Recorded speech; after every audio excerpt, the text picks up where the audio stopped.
Hello my dear students, welcome to your master camp channel. कैसे हैं आप लोग? Very good. तो मैं Amla Shankar Yadav master camp channel की तरफ से क्लास 9th के बच्चों को लेक्चर नंबर 14 लेकर आया हूं और matter in our surrounding. Topic हमारा होगा बेटा इवापोरेशन पर। इवापोरेशन एक टॉपिक है जो कि बॉइलिंग पॉइंट से बड़ा डिफरेंट होता है। बॉइलिंग पॉइंट का एक फिक्स टेम्परेचर होता है, लेकिन प्यारे बच्चों इवापोरेशन का कोई टेम्परेचर नहीं होता। किसी भी टेम्परेचर पर इवापोरेशन हो सकता है। तो आज उसी के रेफरेंस में हम बातचीत करेंगे और उससे रिलेटेड कुछ फैक्टर्स हैं जो कि इवापोरेशन पर इफेक्ट डालते हैं। तो चलिए देखते हैं क्या है इवापोरेशन क्लास 9th के बच्चों को। हाँ तो बच्चों देखिए, evaporation the process of liquid changing into vapour और gas even below its boiling point is called evaporation. तो प्यारे बच्चों, इवापोरेशन का कोई टेम्परेचर नहीं होता, किसी भी टेम्परेचर पर हो सकता है, जबकि बॉइलिंग का एक फिक्स टेम्परेचर होता है। तो below its temperature, evaporation below its temperature होता है और यह एक सरफेस फिनोमेना है, सरफेस पर होता है।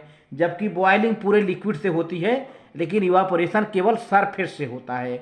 अगला पॉइंट देखिए, evaporation is a surface phenomena, माने सरफेस, किसी लिक्विड के सरफेस से मॉलिक्यूल इवापोरेट होते हैं, गैसियस फॉर्म में जाते रहते हैं। Whatever be the temperature, temperature कुछ भी हो, at which the evaporation takes place, किसी भी टेम्परेचर पर इवापोरेशन होता है। The latent heat of vaporisation must be supplied whenever a liquid changes into vapour और गैस। जब कोई लिक्विड वेपर में चेंज हो रहा है तो इसका मतलब होता है कि latent heat of vaporisation supply की जा रही है ना। तो देखते हैं कुछ फैक्टर्स हैं जो कि इवापोरेट को अफेक्ट करते हैं, उसको प्रभावित करते हैं। तो following factors affect the rate of evaporation. क्या क्या है प्यारे बच्चों? टेम्परेचर है, सरफेस एरिया है, ह्यूमिडिटी है, विंड स्पीड है, ये सब हैं। तो हम टेम्परेचर के बारे में स्टडी करते हैं। Temperature, the rate of evaporation increases on increasing the temperature of the liquid. बात तो सही है, किसी लिक्विड का टेम्परेचर बढ़ाओगे तो उसका इवापोरेशन होगा। गर्मियों में टेम्परेचर बढ़ जाता है, गीले कपड़े में जो वाटर होता है उसका इवापोरेशन बड़ी तेज़ी से हो जाता है। तो टेम्परेचर बढ़ने का मतलब सीधी सी बात है कि इवापोरेशन बढ़ जाएगा।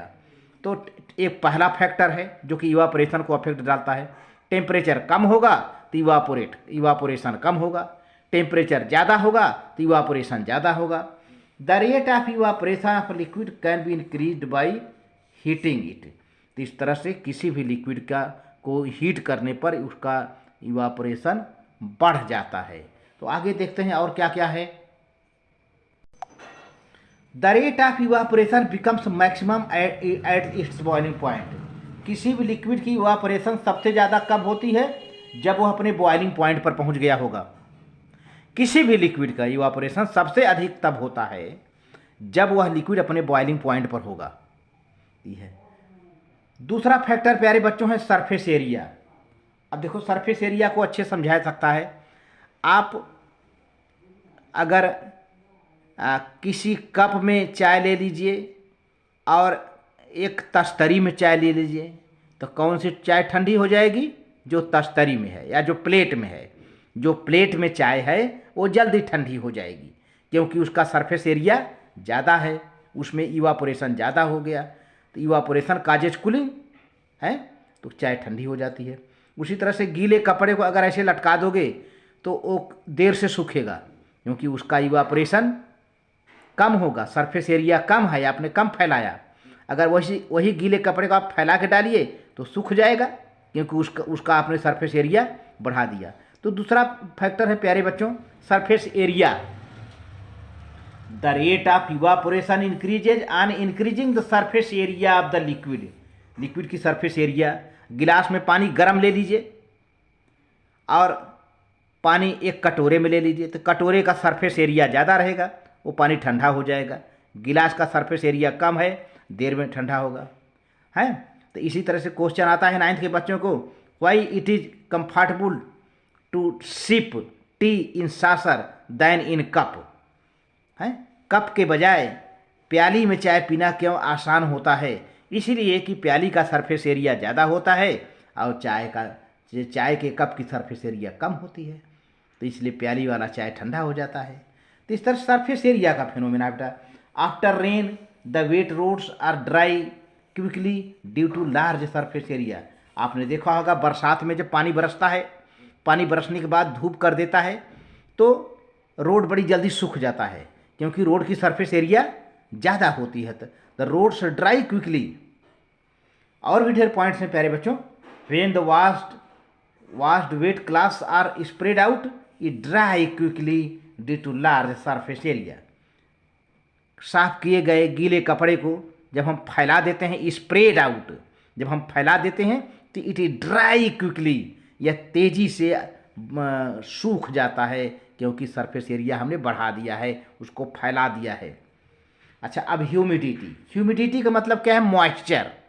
ह्यूमिडिटी ऑफ एयर में मॉइस्चर ज़्यादा होगा तो जाहिर सी बात है इवापोरेशन कम होगा। अगर एयर में मॉइस्चर ही कम होगा तो इसका मतलब एयर कैसा है प्यारे बच्चों? ड्राई है, इवापोरेशन अधिक होगा।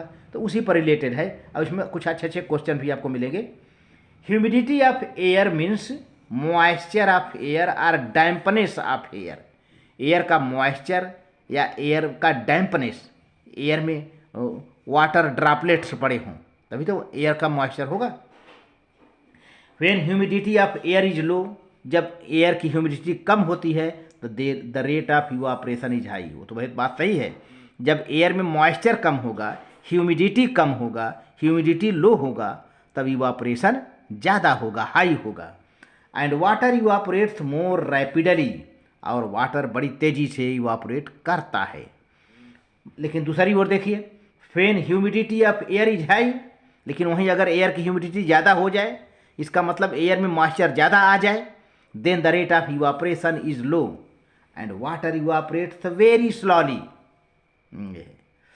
इसी तरह से बेटा पॉइंट है, wet cloth take a long time to dry when the humidity of air is high. गीले कपड़े सूखने में काफ़ी समय लेते हैं जब एयर की ह्यूमिडिटी ज़्यादा होती है। बात तो सही है, जब एयर की ह्यूमिडिटी ज़्यादा होगी तो आपने क्या समझा कि एयर में मॉइस्चर ज़्यादा है, तो ऐसी हालत में कपड़ा फैला दोगे तो देर से सूखेगा। इस तरह से बातें हैं, और ढेर सारी बातें हैं, देखते हैं आगे। In summer season when humidity of air increases people sweat a lot in such weather but sweat from our bodies does not evaporate radically. गर्मी के दिनों में तो जाहिर सी बात है प्यारे बच्चों, पसीना निकलता है। कहा जा रहा है कि इन summer season when humidity of air increases, ऐसी गर्मी जब एयर की ह्यूमिडिटी बढ़ जाए, होता भी है, गर्मी भी पड़ती है, एयर में ह्यूमिडिटी भी आ जाती है, और उसी दौरान शरीर से पसीने भी निकलते हैं, उधर एयर में ह्यूमिडिटी भी है। अब शरीर का जो पसीना निकला हुआ है उसका इवापोरेशन नहीं हो पाता। तब ऐसी स्थिति में क्या होगा? Due to high humidity of air such weather becomes muggy damp and we feel hot and uncomfortable, और हमको काफ़ी गर्मी लगती है और हम असुविधा महसूस करते हैं। And this type of weather is experienced during cloudy day in the rainy season. बरसात के दिनों में जब पूरा बादल भरा रहता है, बादल होता है, तब इस तरह का मौसम देखने को मिलता है। और इन areas close to the sea, ज़्यादातर समुद्र के किनारे, coastal area of sea, the wet clothes take a long time to dry when humidity of air is high. इस तरह से ऐसे स्थानों पर गीले कपड़े सूखने में बड़ा देर लेते हैं क्योंकि एयर की ह्यूमिडिटी बहुत ज़्यादा होती है। चौथा फैक्टर है प्यारे बच्चों विंड स्पीड। आपने देखा होगा ठंडी के दिनों में आप कोई कपड़ा सुखाते हो तो पंखा चला देते हो, क्योंकि ठंडी के दिनों में तो ह्यूमिडिटी ज़्यादा आ जाती है एयर में, तो कैसे सुखाएं भाई? तो थोड़ा पंखा चला देते हो, यानी विंड स्पीड। तो हवा जब बढ़ जाता है तो इवापोरेशन होने लगता है, और कपड़े सूख जाते हैं। तो वही यहाँ पर है, the rate of evaporation increases on increasing wind speed. और दूसरा पॉइंट है, the washed weight class dry more quickly. इस तरह से साफ किए गए गीले कपड़े तेजी से सूख जाते हैं ऑन विंडी डे, जब हवा चलता है। Because evaporation is faster due to high speed of the wind. जब विंड का स्पीड ज़्यादा होता है तो इवापोरेशन तेज हो जाता है। तो इस तरह से बेटा 9th के बच्चे, मेरा वीडियो अच्छा लगे तो इसको लाइक करके सब्सक्राइब कर देना, शेयर कर देना। और साथ में प्यारे बच्चों, आप कुछ कमेंट भी लिख कर मेरे को भेजें। Very good.